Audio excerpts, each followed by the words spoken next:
Welcome to Genesis to Revelation. I'm your host, and today we witness one of the most joyful yet complex moments in Abraham's story, the birth of Isaac after 25 years of waiting, and the painful family crisis that follows. In Genesis 21, we see God's perfect timing, Sarah's transformed laughter, and a wilderness rescue that reveals God's character. Let's read Genesis 21 verses 1 to 21. The Lord visited Sarah as he had said, and the Lord did for Sarah as he had promised. And Sarah conceived and bore Abraham a son in his old age at the time of which God had spoken to him. Abraham called the name of his son who was born to him, whom Sarah bore him, Isaac. And Abraham circumcised his son Isaac when he was 8 days old, as God had commanded him. Abraham was 100 years old when his son Isaac was born to him. And Sarah said, "Everyone who hears will laugh over me."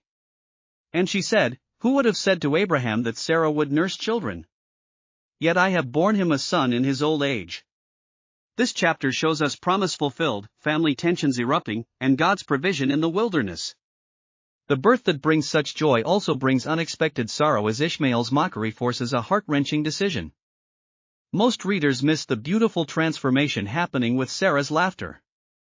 In Genesis 18 verse 12, Sarah laughed in doubt when she heard God's promise. Now in 21:6, she says, "God has made laughter for me. Everyone who hears will laugh with me." It's the same Hebrew word sachak, but laughter has been transformed from skepticism to worship. Notice God's precision. Isaac was born at the time of which God had spoken. After 25 years of waiting since the initial promise in chapter 12, God fulfills his word exactly when he said he would. We also miss that Ishmael wasn't a small child during this conflict.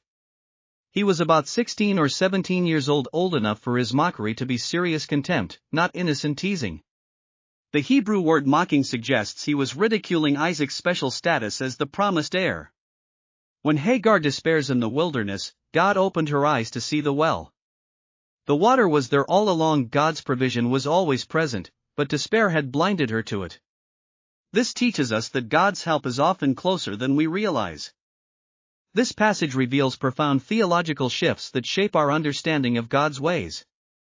The greatest shift is from promise to fulfillment. After a quarter-century of waiting, God demonstrates that his timeline is perfect, not delayed.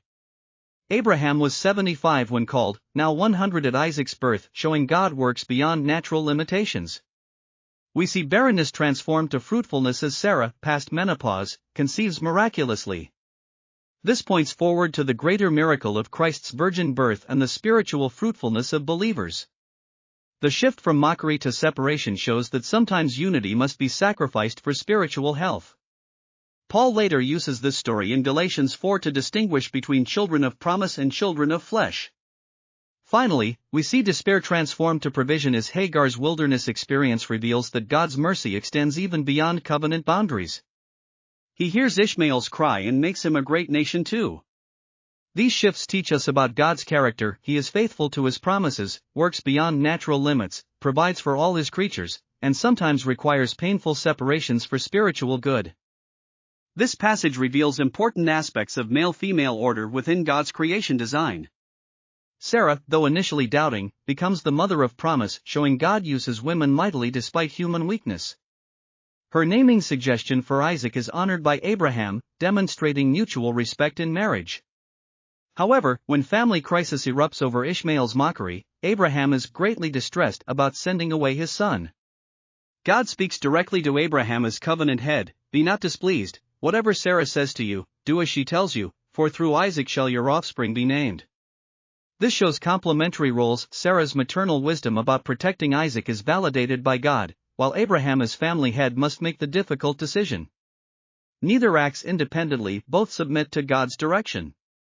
Hagar, as a single mother, receives direct divine intervention, showing God's care for women in vulnerable positions.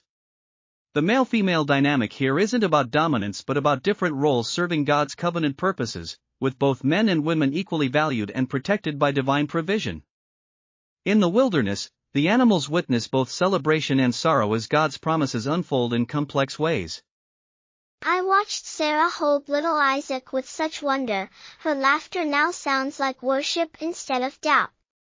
How beautifully the Creator transforms hearts. From above, I saw it all unfold. 25 years of waiting, and the promise arrives exactly when the Almighty planned. Humans struggle so with His timing. But my heart grieves watching Hagar weep in this wilderness. The boy Ishmael cries out, and even I feel their despair. Yet the Creator heard, He always hears. The humans are blessed beyond measure, chosen for covenant promises, yet their family tears apart with jealousy. How can such blessing become such pain? The older son mocked the promised child, and separation became necessary. Sometimes the Creator's way requires painful choices for greater purposes. But see how the Almighty provides. Hagar's eyes are open to the well that was always here. His mercy extends even beyond the covenant boundaries. He cares for all. What does Isaac's birth teach us today? First, God's timing is perfect, not delayed. Like Abraham and Sarah, we often confuse God's patience with His absence. When God says at the appointed time, He means exactly that, not early, not late, but precisely when His purposes are best served.